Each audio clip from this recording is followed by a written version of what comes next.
لبيك اللهم لبيك، لبيك لا شريك لك لبيك، إن الحمد والنعمة لك والملك لا شريك لك.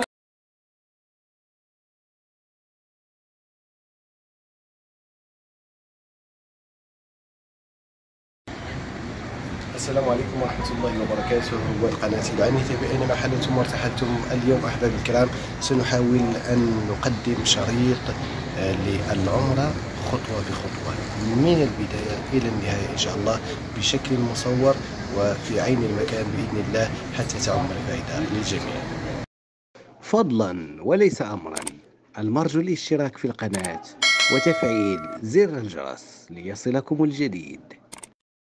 أحبابي الكرام، أكيد أننا ستكون لنا أشرطة أخرى إن شاء الله عن لبس الإحرام وطرق لبس الإحرام ومجموعة من الأشياء الأخرى إن شاء الله في فيديوهات وفي أشرطة قديمة وفي فترات قادمة إن شاء الله إن كان في العمر بقية.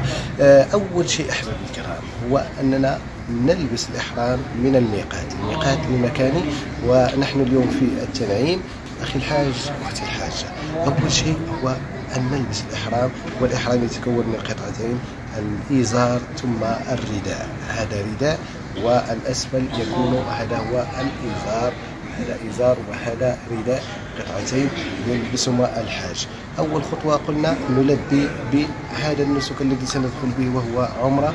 لبيك اللهم عمرة. إن كانت عن نفسي أقول لبيك اللهم عمرة، أما إن كانت عن أحد آخر يجب على هذا الشخص أن يكون أولا ميتا، يعني متوفي ولم يسبق له أن ذهب إلى الحج وأن يحج، أو أنه يكون يعني عليل سقيم مريض طريح الفراش لا يرجى شفاؤه، يعني يستحيل شفاؤه، فيكون بشكل عام نقول أنه عاجز، تكون عن العاجز. فأقول لبيك اللهم عمرة عن فلان ابن فلان، لبيك اللهم عمرة عن فلان ابن فلان. ثم نضيف عبارة أخرى يجب على المعتمر، أخي المعتمر، أختي المعتمرة، دائما أن ترافقها مع النسك، مع نية الإحرام، هو أن نقول: وإن حبسني حابس فمحلي حيث حبسني، وإن حبسني حابس فمحلي حيث حبسني. إذن بعدما قلمنا أظفارنا ويعني قصصنا شعرنا مثلا، شعر الإبط، العانة مثلا، أو يعني قمنا بالغسل أو الغسل، ثم بعد ذلك نتوضأ، ثم نصلي ركعتين في الميقات إن تيسر لك ذلك، يعني ركعتي الوضوء، وهي لا علاقة لها بالعمرة، هي فقط ركعتي الوضوء. أما إن صادفت يعني الفريضة فتصلي مع الجماعة الفريضة مثلا، أو تصليها وحدك. آنذاك تبدأ في التلبية، بعدما تقول لبيك اللهم عمرة تبدأ التلبية حتى ترى الكعبة. إذن لننطلق جميعا ونحاول أن نقربكم خطوة بخطوة عن كيفية العمرة وفق سنة الحبيب المصطفى صلى الله عليه وسلم. تابعونا. لبيك اللهم لبيك، لبيك لا شريك لك لبيك، إن الحمد والنعمة لك والملك لا شريك لك.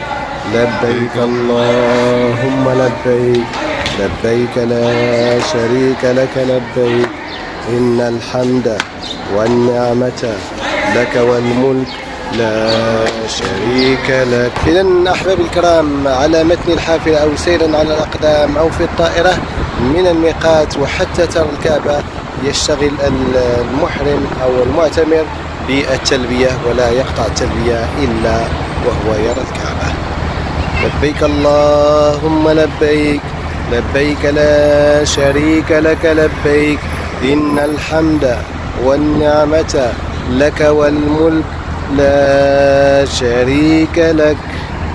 اللهم لبيك، لبيك لا شريك لك لبيك، إن الحمد والنعمة لك والملك لا شريك لك. لبيك اللهم لبيك، لبيك لا شريك لك لبيك، إن الحمد والنعمة لك والملك لا شريك لك.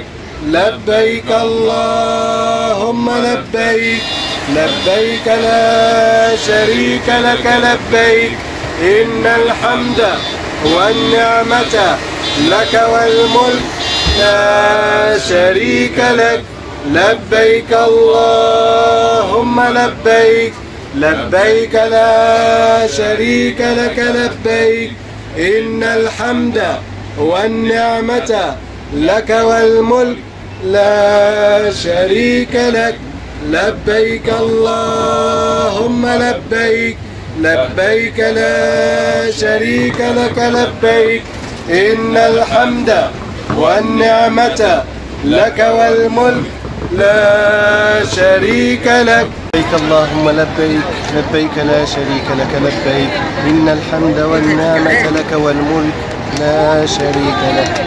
أخي المعتمر، أختي المعتمرة، أخي الحاج، أختي الحاج. أحبابي الكرام، نصل الآن إلى توسعة قبل دخولنا إلى الحرم. كاين مجموعة من الأشياء لا بد للمعتمر أن يتذكرها دائما. وأنا يعني أسير نحو الحرم صادفنا مجموعة من الحالات. هناك من لبس الإحرام ويغطي رأسه لأن الجو هنا حار جدا ويعني حرارة مفرطة، والإنسان هنا يغطي رأسه، وهذا من ممنوعات الإحرام، لا يجوز تغطية الرأس أحبابي الكرام. هناك من يتساءل كذلك عن الخاتم. الخاتم متاح فيه سعة، وكذلك الساعة ولبس نظارات مثلا، فكل ذلك جائز في الإحرام، ولكن تغطية الرأس بقبعة أو بطاقية كما نسميها أو بهذا الرداء فهذا من الأشياء التي ممنوعة في الإحرام. واكيد احبابي الكرام لما ندخل ان شاء الله دائما تستمر التلبيه حتى ندخل المسجد الحرام ان شاء الله، ثم نقول دعاء دخول المسجد، ثم نلبي حتى نرى الكعبه ان شاء الله، ثم نقول دعاء الكعبه ان شاء الله. تابعونا. اللهم لبيك لبيك لا شريك لك لبيك إن الحمد والنعمة لك والملك لا شريك لك لبيك اللهم لبيك لبيك لا شريك لك لبيك إن الحمد والنعمة لك والملك لا شريك لك لبيك اللهم لبيك لبيك لا شريك لك لبيك إن الحمد والنعمة لك والملك لا شريك لك لبيك اللهم لبيك لبيك لا شريك لك لبيك إن الحمد والنعمة لك والملك لا شريك لك لبيك اللهم لبيك لبيك لا شريك لك لبيك إن الحمد والنعمة لك والملك لا شريك لك لبيك اللهم لبيك لبيك لا شريك لك لبيك إن الحمد والنعمة لك والملك لا شريك لك. بسم الله. أعوذ بالله العظيم وبوجهه الكريم وسلطانه القديم من الشيطان الرجيم. اللهم صل وسلم على سيدنا محمد. اللهم افتح لي أبواب رحمتك. هذا هو دخول المسجد. وأكيد أحبابي الكرام دخول المسجد هذا الدعاء لا يقتصر على المساجد مسجد الحرام فقط، بل كل المساجد في كل مشارق الأرض ومغاربها. هذا هو دعاء دخول المساجد أحبابي الكرام. ويسن لك الحاج، أخي الحاج، أختي الحاجة، أخي المعتمر، أختي المعتمرة، أن نقول هذا الدعاء يعني أدعية متعددة. مثلا بسم الله، اللهم صل وسلم على سيدنا محمد. اللهم افتح لي أبواب رحمتك. اللهم اغفر لي ذنوبي. أعوذ بالله العظيم بوجهه الكريم وسلطانه القديم من الشيطان الرجيم. يعني أدعية كثيرة يعني يجب على المعتمر أو الداخل للمسجد أن يقولها وأن يبدأ برجلها اليمنى إن شاء الله. نسأل الله سبحانه وتعالى أن يتقبلها من الجميع. الآن ندخل المسجد. دخلنا المسجد الحرام في اتجاه الكعبة المشرفة إن شاء الله يا أرحم الراحمين رب العالمين. تستمر التلبية حتى نرى الكعبة إن شاء الله، ثم نقول دعاء الكعبة. انتظروا.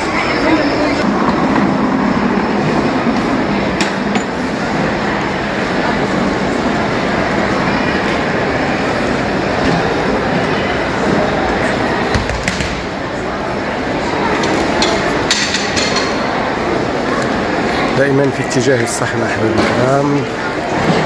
تستمر التلبية على أننا نخفض صوتنا شيئا ما حتى لا نحبط دورة في المسجد.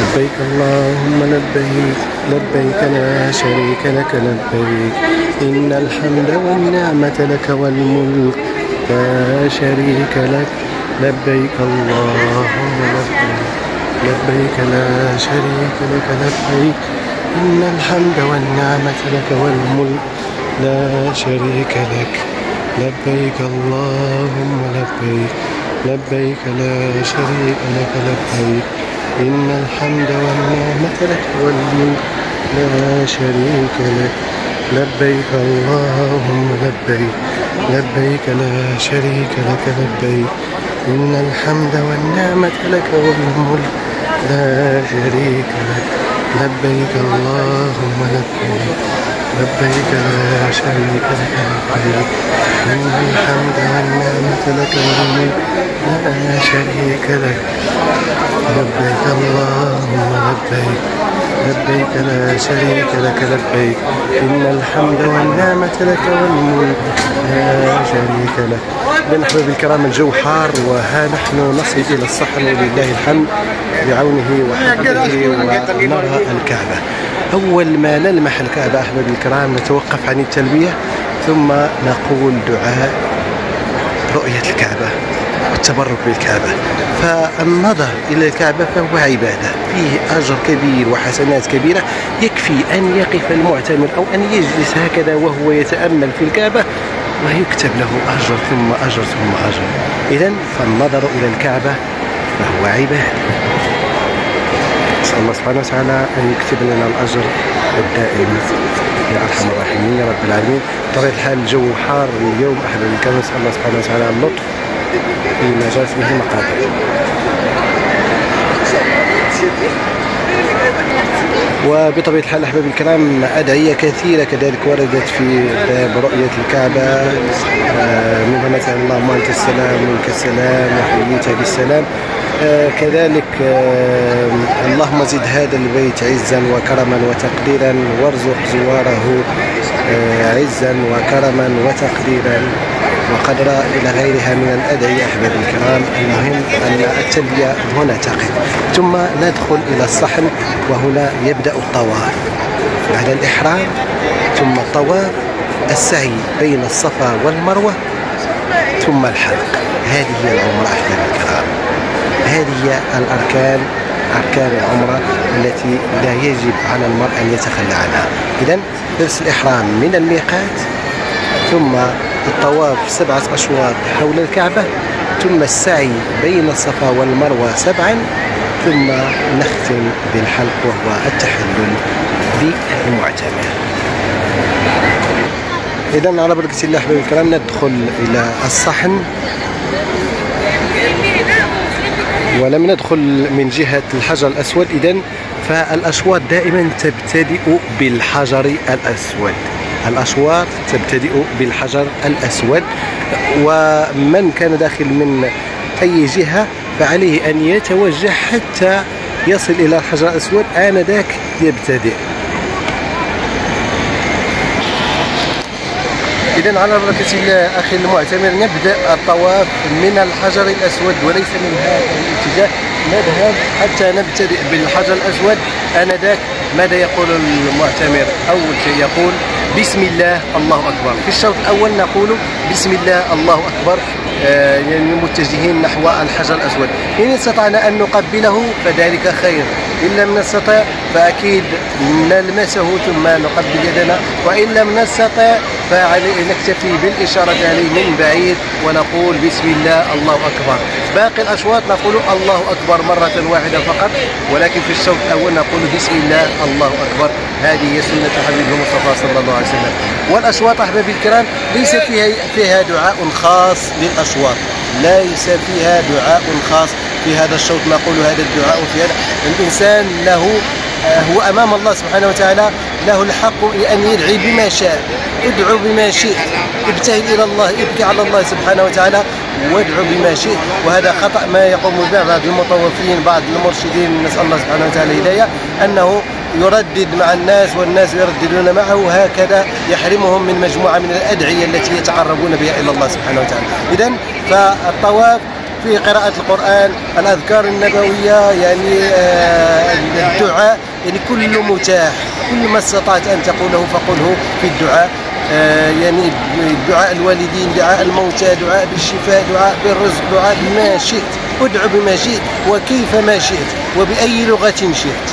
إذن فليس هنالك أدعية مأثورة إلا ما بين الركن اليمني والحجر الأسود، فنقول ربنا آتنا في الدنيا حسنة وفي الآخرة حسنة وقنا عذاب النار. هذا ما نردده من الركن اليمني حتى الحجر الأسود، ثم نرفع يدنا للتكبير ونقول الله أكبر باتجاه الحجر الأسود. إذن قبل أن نبدأ الطواف يعني لا بد للمعتمر وللحاج أن يقوم بالاطباع.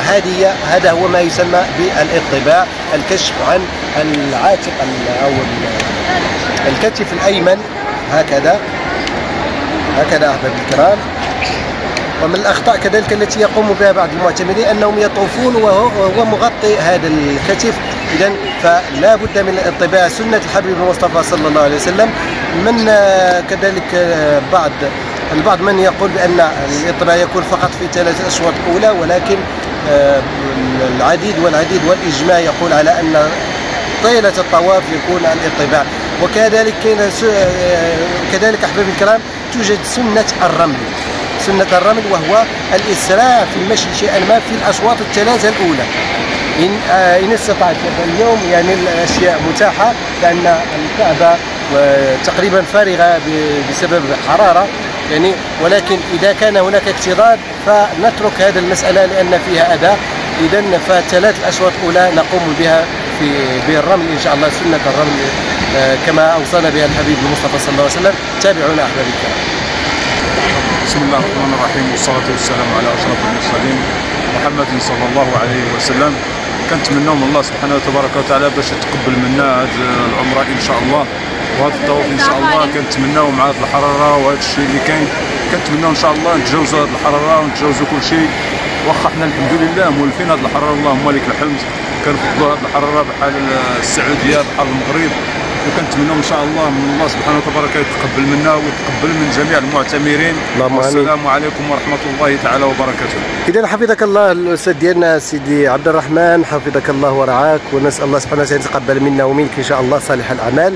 وعلى بركه الله نبدا ان شاء الله الاشواط ديالنا ريثما نصل الى الحجر الاسود. احبابي الكرام انتظرونا. اذا احبابي الكرام هذا الركن هو الركن اليماني، وفيه حجر إن استطعت أن تلمسه بيدك فهذا جيد، سنة الحبيب المصطفى صلى الله عليه وسلم أن تلمسه بيدك بدون تقبيل، وإن لم تستطع فمر ولا تشير عليه كالحجر الأسود، لا تشير عليه، مر مرورا كرام. ومن هنا يبدأ ربنا آتنا في الدنيا حسنة وفي الآخرة حسنة وقنا عذاب النار حتى نصل إلى الحجر الأسود. هكذا في هذا الركن من الركن اليمني وحتى الركن اللي فيه الحجر الأسود. إذا نحن ملزمين، لسنا ملزمين الآن لأن ما زلنا لم نبدأ الأشواط. إن شاء الله نقترب من الحجر الأسود وهو في هذا الاتجاه كما ترون.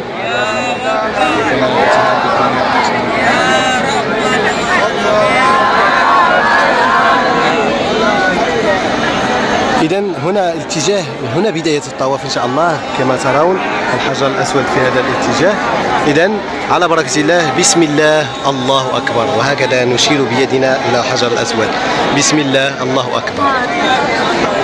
ونبدأ طوافنا بالدعاء بما شئت، ليس هناك دعاء مخصص في الطواف في الشوط الأول في الشوط الثاني أو كذا، لا وأنفنا ادعي بما شئت، ادعي بالمغفرة.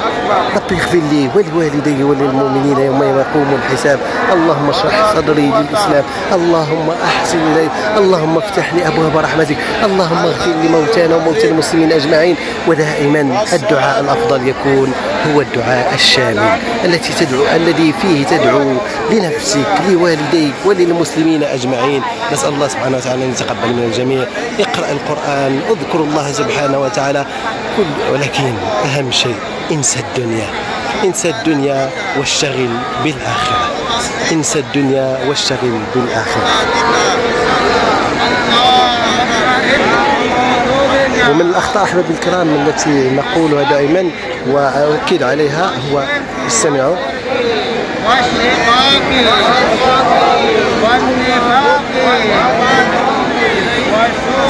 هذا المطوف أحبابي الكرام فهو يردد والمعتمرين من خلفه يرددون، وكل إنسان وله حاجة في نفسه، كل إنسان وله دعاء في نفسه، فوجب على كل إنسان أن يدعو بما شاء، هكذا يكون أفضل. رب اغفر لي ولوالدي وللمؤمنين يوم يقوم الحساب. ربنا إنك تعلم ولا نعلم، يا رب اغفر لنا وارحمنا وارحم والدينا. هنا أحبابي الكرام نصل إلى الركن اليمني كما قلت. هنا نقول ربنا آتنا في الدنيا حسنة وفي الآخرة حسنة وقنا عذاب النار. ربنا آتنا في الدنيا. من الأخطاء أنتم كتلاحظون الركن اليمني ويشيرون إليه من بعيد، لا نشير إلى الركن اليمني، لا نقبله، إن كنا بجانبه نلمسه. عدا ذلك مرور الكرام وقول ربنا آتنا في الدنيا حسنة وفي الآخرة حسنة وقنا عذاب النار حتى نصل إلى الحجر الأسود. لأن عندما نصل إلى الحجر الأسود فهو الشوط الأول يكون قد اكتمل. ربنا آتنا في الدنيا حسنة وفي الآخرة حسنة وقنا عذاب النار. ربنا آتنا في الدنيا حسنة وفي الآخرة حسنة وقنا عذاب النار. ربنا آتنا في الدنيا حسنة وفي الآخرة حسنة وقنا عذاب النار. ربنا آتنا في الدنيا حسنة وفي الآخرة حسنة وقنا عذاب النار. ربنا آتنا في الدنيا حسنة وفي الآخرة حسنة وقنا عذاب النار. ربنا آتنا في الدنيا حسنة وفي الآخرة حسنة وقنا عذاب النار. ربنا آتنا في الدنيا حسنة وفي الآخرة حسنة وقنا عذاب النار. ثم الشوط الثاني الآن بداية الشوط الثاني نقول الله أكبر، ولا نقول بسم الله، لأن بسم الله نقولها في الشوط الأول فقط هكذا. إذا نقولها مرة واحدة ثم نبدأ شوطنا الثاني إن شاء الله دائما بالدعاء، قراءة القرآن، الأذكار، يعني كل شيء ننسى فيه الدنيا ونشتغل بالآخرة، نكون مع الله سبحانه وتعالى، نكون أقرب إلى الله سبحانه وتعالى. فلنجتهد، فلندعو الله سبحانه وتعالى أن ييسر أمورنا في الدين والدنيا والآخرة، وأن يرحم جميع موتانا وموتى المسلمين أجمعين، وأن يشفي كل مرضانا ومرضى المسلمين أجمعين يا أرحم الراحمين يا رب العالمين. اللهم انصر الإسلام والمسلمين، اللهم الإسلام يا أرحم الراحمين يا رب العالمين. أما الأحياء نسأل الله سبحانه وتعالى أن يطيل في عمرهم في طاعة الله سبحانه وتعالى، وهكذا ادعو بما شئت، ابتهل إلى الله سبحانه وتعالى. دائما أحبابي الكرام مع مجموعة من الشركيات، هناك من يقبل ويتمسح ومجموعة من الأشياء حول جدار الكعبة. وهذا أحبابي الكرام حجر إسماعيل، هذا حجر إسماعيل وجزء من الكعبة. الطائف يجب أن لا يقطع هذا الحجر من هنا، يجب أن يطوف حتى حول حجر إسماعيل لأنه جزء من الكعبة. أكيد الصلاة فيه كذلك فيها فضل كبير جدا، ولكن هذا طور.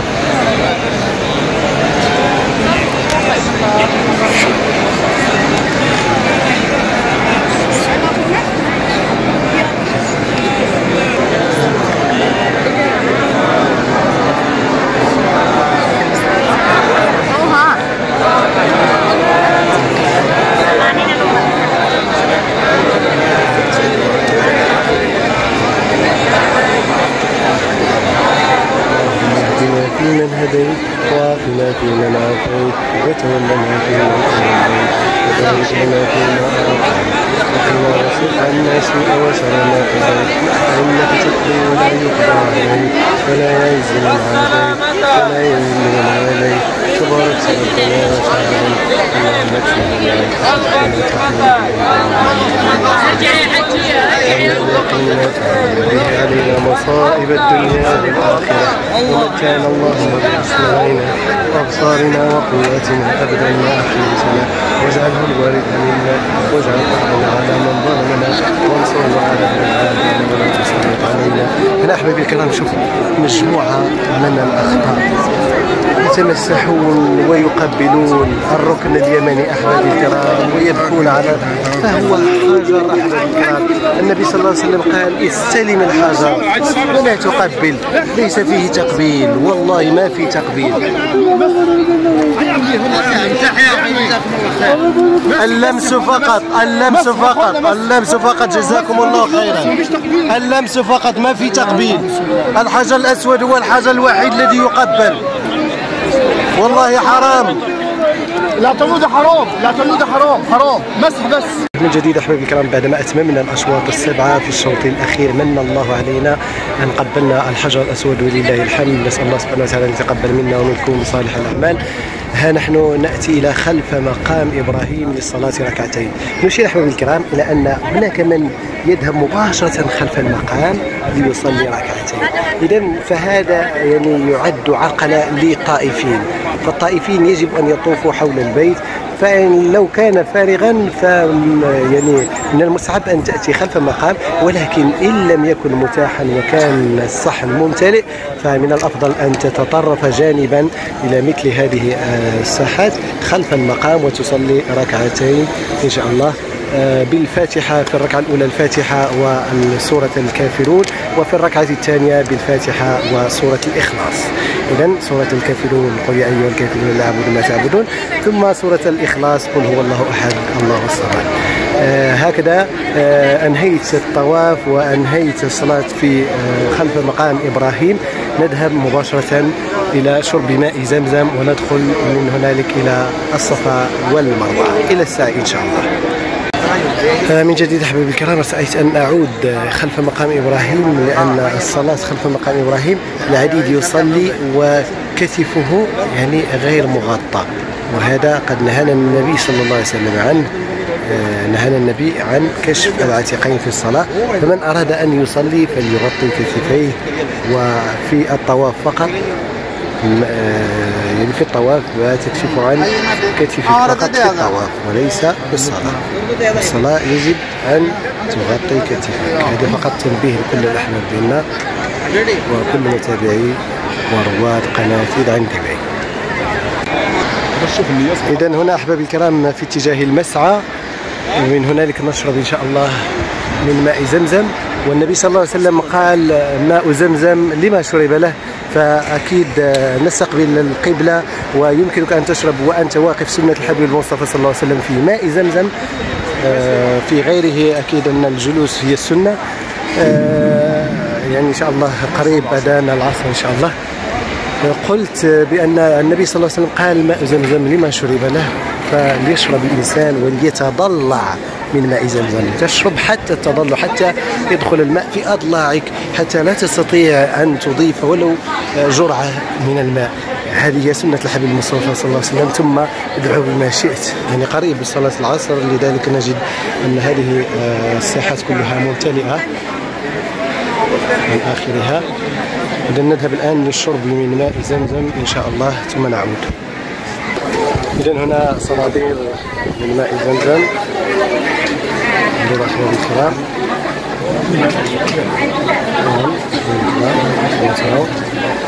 نشرب إن شاء الله من ماء زمزم. بس نعطيك بعدا.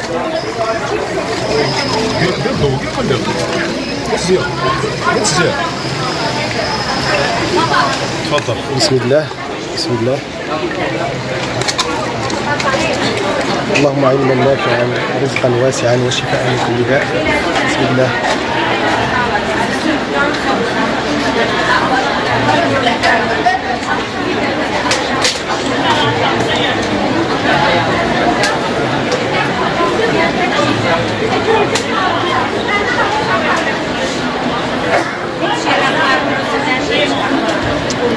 تقبل الله أخذك. قول يا عبد الرحمن. يشرب كذلك من ماء زمزم. اشرب وادعو الله سبحانه وتعالى واستقبل القبلة. اللهم علما نافعا ورزقا واسعا وشفاء من كل داء. أكيد حتى في شرب ماء زمزم هناك أدعية عديدة ومتعددة، فليدعو الإنسان بما شاء وبما يحفظ، ولنشرب مثنى وثلاث نستقبل القبلة. الحمد لله. اشرب ثم زد واشرب وتضلع من ماء زمزم، نعمة من الله سبحانه وتعالى. أكيد منذ ظهوره لم ينفد هذا البئر إلى يومنا هذا، نسأل الله سبحانه وتعالى أن يديمها نعمة.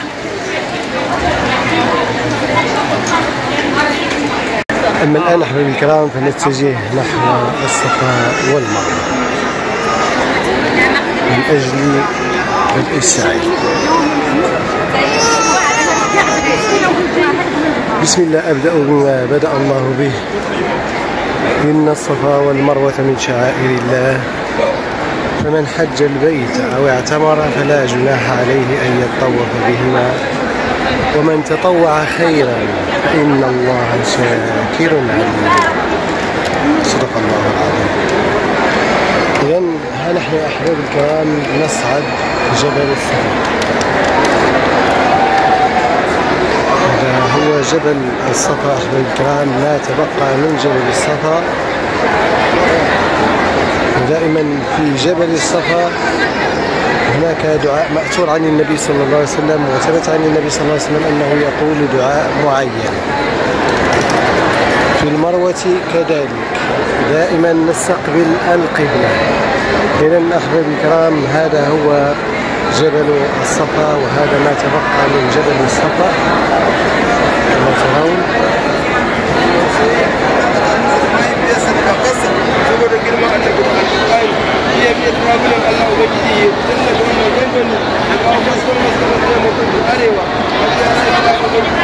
هذا ما تبقى من جبل الصفا أحبابي الكرام. في هذا جبل المروة أكيد ستكون لي تغطية من الصفا نحو المروة. إذن نذهب إلى الدعاء إن شاء الله المأثور عن النبي صلى الله عليه وسلم، ودائما في استقبال القبلة، استقبال القبلة، استقبال الكعبة كما ترون أحبابي الكرام.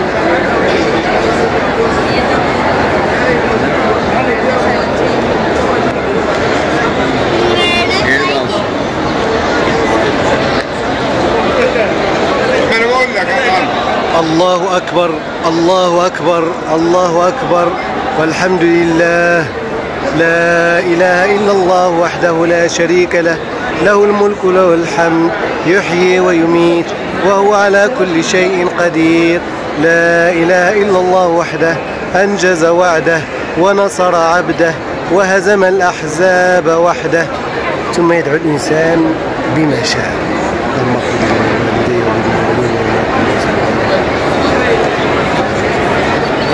ثم يعيد الدعاء مرة أخرى وثانية.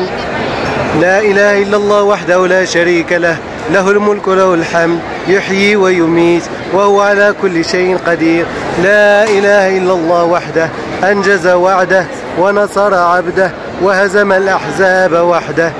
ثم يدعو الإنسان بما شاء.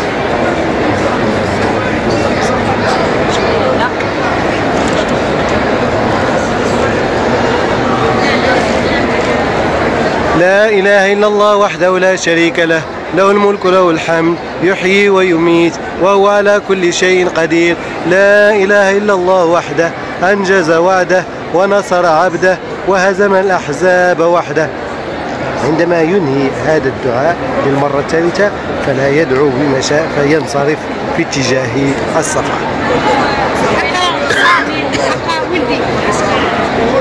إذن الدعاء يكون في أول مرة، ثم تدعو بما شئت في نفسك، ثم المرة الثانية، ثم تدعو بما شئت في نفسك، ثم الدعاء المرة الثالثة، وبعده تنصرف بدون دعاء. إذن على بركة الله أحبابي الكرام ننطلق من الصفا جبل الصفا نحو المروة. ودائما في أشواط الصفا والمروة 7 أشواط. نبتدئ دائما من الصفا في اتجاه المروة شوط، ومن المروة في اتجاه الصفا شوط ثاني، ومن الصفا نحو المروة شوط ثالث، ومن المروة نحو الصفا شوط رابع، وهكذا حتى نصل إلى الشوط السابع الذي يبدأ من الصفا في اتجاه المروة. هذه هي جبل الصفا، وها نحن سننطلق نحو المروة هنا في اتجاه المروة إن شاء الله. وأكيد أن أشواط السعي كلها ذكر وكلها قرآن وكلها دعاء، والكل متاح، يدعو الإنسان بما شاء، وليس فيه تخصيص لدعاء معين ولا لأقوال معينة. وكما تلاحظون هذه العلامات الخضراء أو المصابيح الخضراء يعني هو يعني فيه هرولة بالنسبة للرجل وليس للمرأة. بداية هذه الإشارات الضوئية الخضراء فهي بداية للهرولة بالنسبة للرجل، والمرأة لا تهرول، لأن أمنا هاجر لما كانت تصل إلى هذا المكان تبدأ بالجري، كانت تهرول حتى نهاية هذه الإشارات. إذا على بركة الله نبدأ. بسم الله.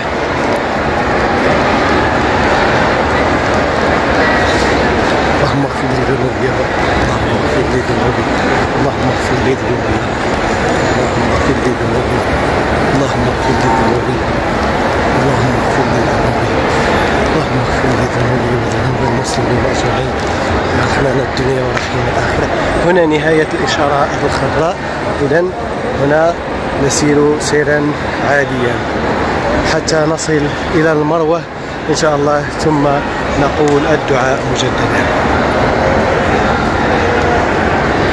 دائما الدعاء يكون في اتجاه الكعبة، ثم نشتغل دائما بذكر الله بالدعاء لله سبحانه وتعالى 7 أشواط كاملة إن شاء الله لعودة. ربنا اغفر لي ولوالدي وللمؤمنين يوم يقوم الحساب.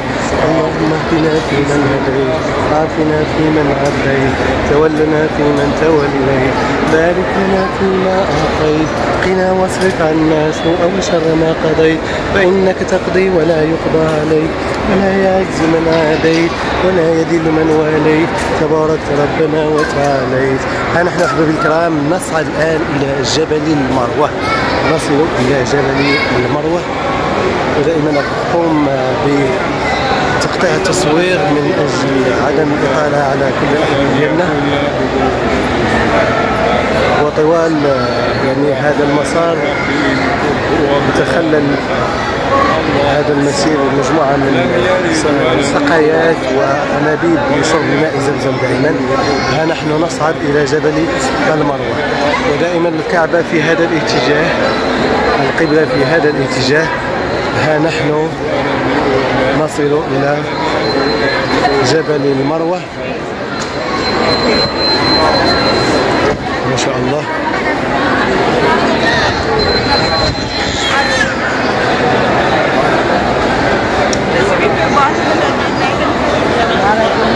الزحام شديد هنا.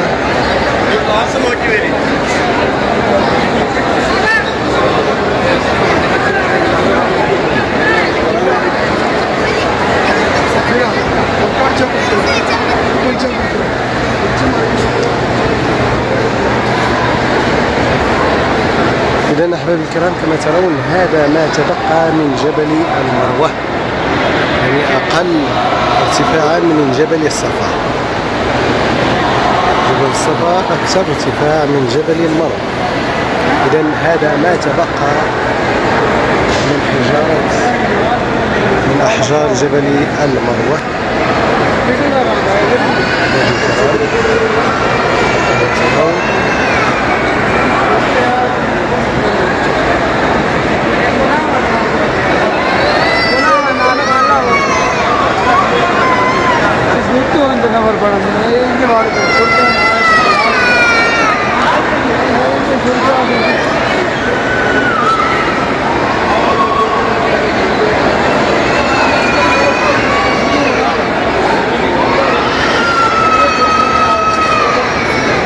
مجموعة كثيرة من الأشياء حقيقة التي لا يجب أن تكون وأن نتخذها كدين. من يمشي على هذه الحجارة حافيا ليس من التعبد في شيء. أحبابي الكرام،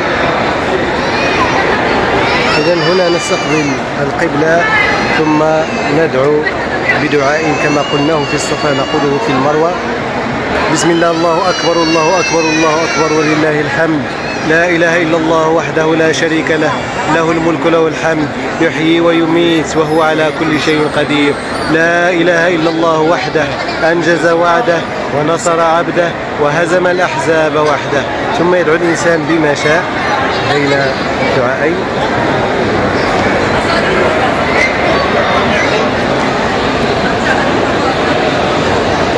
لا إله إلا الله وحده لا شريك له، له الملك وله الحمد، يحيي ويميت وهو على كل شيء قدير. لا إله إلا الله وحده أنجز وعده ونصر عبده وهزم الأحزاب وحده.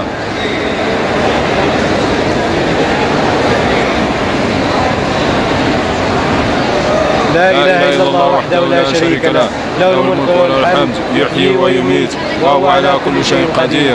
لا إله إلا الله وحده أنجز وعده ونصر عبده وهزم الأحزاب وحده. ثم ينصرف المعتمرة بدون دعاء، الدعاء الثالث. نسأل الله سبحانه وتعالى أن يتقبل من الجميع. وها نحن نتجه في الشوط الثاني. إذن الشوط الأول كان من الصفا نحو المروة، والآن من المروة نحو الصفا في الشوط الثاني. وهكذا عندما نصل إن شاء الله إلى الصفا مجددا نستقبل القبلة ثم نقول هذا الدعاء ثلاثا ثم ننطلق نحو المروة من جديد في شوط ثالث.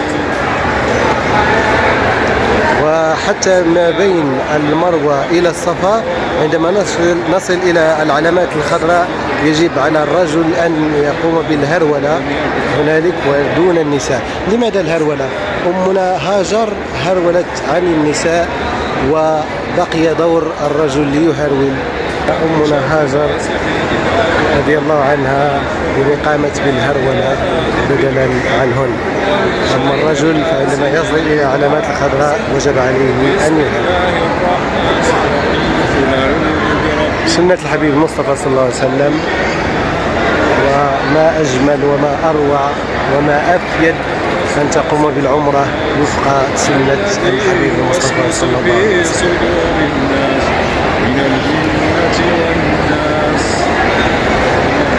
تلك العلامات الخضراء هنالك تبدأ الهرولة.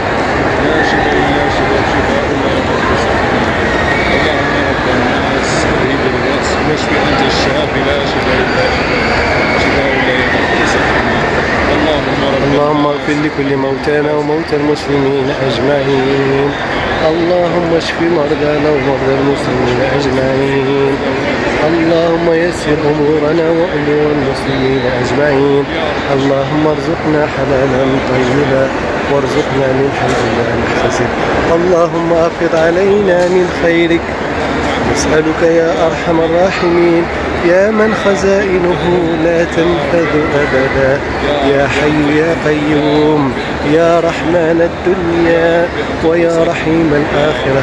اللهم إنا نسألك من خيرك، اللهم إنا نسألك من رحمتك يا أرحم الراحمين. ارحمنا فوق الأرض وارحمنا تحت الأرض وارحمنا يوم العرض عليك يا رحمن الدنيا ويا رحيم الآخرة.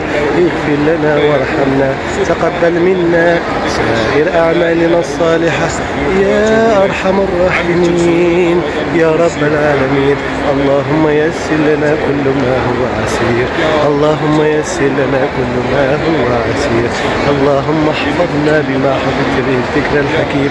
اللهم اهدنا واهد أبناءنا واهد نساءنا واهد كل المسلمين أجمعين لما فيه خير لهم في دينهم ودنياهم. هنا نبدأ الهرولة أحبابي الكرام. وصلنا إلى العلامات الخضراء بسم الله. الله أكبر الله أكبر الله أكبر. اللهم اغفر لي ذنوبي، اللهم اغفر لي ذنوبي، اللهم اغفر لي ذنوبي، اللهم اغفر لي ذنوبي، اللهم اغفر لي ذنوبي، اللهم اغفر لي ذنوبي يا رب، اللهم اغفر لي ذنوبي يا رب، اللهم اغفر لي ذنوبي يا رب، اللهم اغفر لي ذنوبي يا رب، اللهم اغفر لي ذنوبي. إذا نقترب أحبابي الكرام من جبل الصفا مجددا، ونقترب من نهاية الشوط الثاني من السحر. اللهم انا نسالك حبك وحبك وحبك وحب من يحبك وارحم والدينا وارحم من علمنا وارحم من سبقنا بالإيمان وارحم بفضلك جميع المسلمين والمسلمات الأحياء منهم والأموات إنك سميع قريب مجيب الدعوات.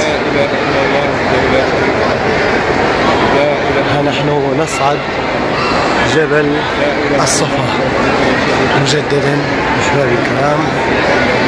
ها نحن نصل إلى جبل الصفا.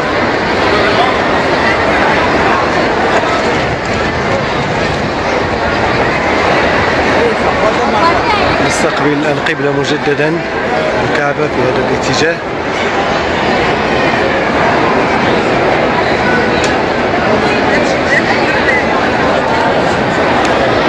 بسم الله، الله أكبر الله أكبر الله أكبر ولله الحمد. لا إله إلا الله وحده لا شريك له، له الملك وله الحمد يحيي ويميت وهو على كل شيء قدير. لا إله إلا الله وحده أنجز وعده ونصر عبده وهزم الأحزاب وحده.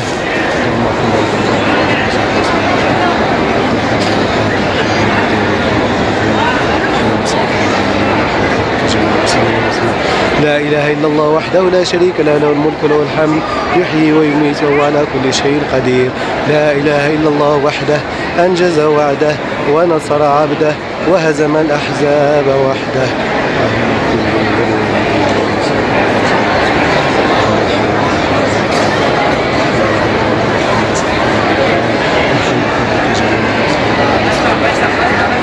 لا إله إلا الله وحده لا شريك له، له الملك وله الحمد يحيي ويميت وهو على كل شيء قدير.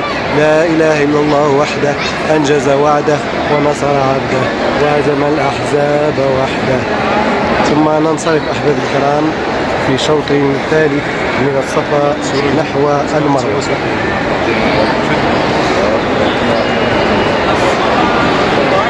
دائما برفقة مولى عبد الرحمن، ونحن نؤدي عمرة في هذا اليوم المبارك السعيد.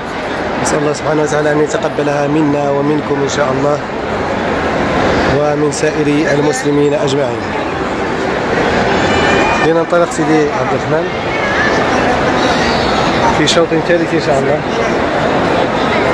وهكذا أحبابي الكرام ألقاكم إن شاء الله بعد نهاية الأشواط السبعة لنواصل معا كل مناسك العمرة خطوة بخطوة وأنتم برفقتنا أحبابي الكرام. إذن هكذا أحبابي في الله أتممنا مناسك العمرة بعدما أنهينا الأشواط السبعة بالسعي بين الصفا والمروة. وصلنا إلى المروة في الشوط الأخير، ثم عندما نصل إلى المروة لا نقول الدعاء لأنه شوط أخير، نقوله في الصفا عند بدء الشوط السابع. فعندما نصل إلى المروة لا نقول الدعاء أحبابي الكرام، فقط للتنبيه وفق سنة الحبيب المصطفى صلوات ربي وسلامه عليه. ثم يبقى شيء مهم جدا لإتمام هذه العمرة وهو الحلق. وبالنسبة للرجل من الأفضل أن يحلق شعره، من الأفضل أن يحلق شعره، لأن النبي صلى الله عليه وسلم دعا مع المحلقين ثلاثا بعد ذلك قال والمقصرين. يعني أفضل شيء هو الحلق، ويعني أقل شيء وهو أن يقصر الإنسان من شعره. أما بالنسبة للمرأة فإنها تأخذ من شعرها قيد أنملة، يعني قيد أنملة هكذا رأس الأصبع، رأس الأصبع هكذا قيد أنملة هو ما تحلق، هو ما تقصر به شعرها.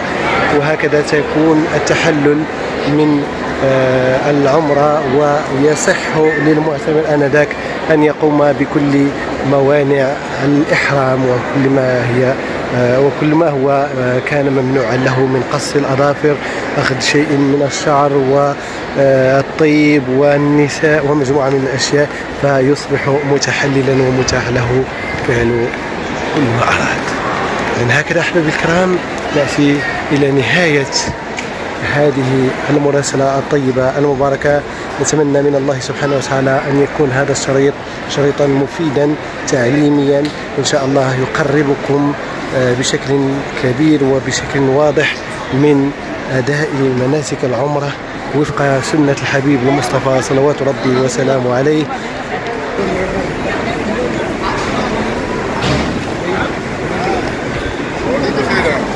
ودائما من أهم الأشياء أحبابي الكرام هو أن يتعلم الإنسان، وتعلم الأشياء خير من جهلها.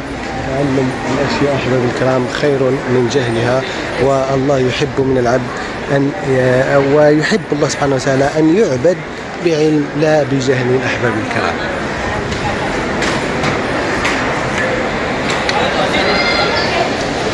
إذن إلى هنا أحبابي الكرام نأتي إلى نهاية هذه المراسلة الطيبة المباركة. كل رواد قناة سيد عني تي في أينما حللتم وارتحلتم لكم مني أزكى سلام وألف تحية في أمان الله وحفظه، إلى أن ألقاكم في أعداد قادمة إن كان في العمر بقية. السلام عليكم ورحمة الله وبركاته. وأشكر بالمناسبة زميلي وصديقي الحاج سيدي عبد الرحمن اللي رافقني طوال هذه المراسلة الطيبة المباركة. دامت فيكم الأفراح والمسرات، ونسأل الله سبحانه وتعالى أن يجعل أعمالنا كلها خالصة لوجهه الكريم لا رياء فيها ولا سمعة، ونسأل الله سبحانه وتعالى أن يتقبل منا ومنكم صالح الأعمال وييسر أمورنا وأموركم يا رب العالمين. بأمان الله. فضلا وليس أمرا، المرجو الاشتراك في القناة وتفعيل زر الجرس ليصلكم الجديد.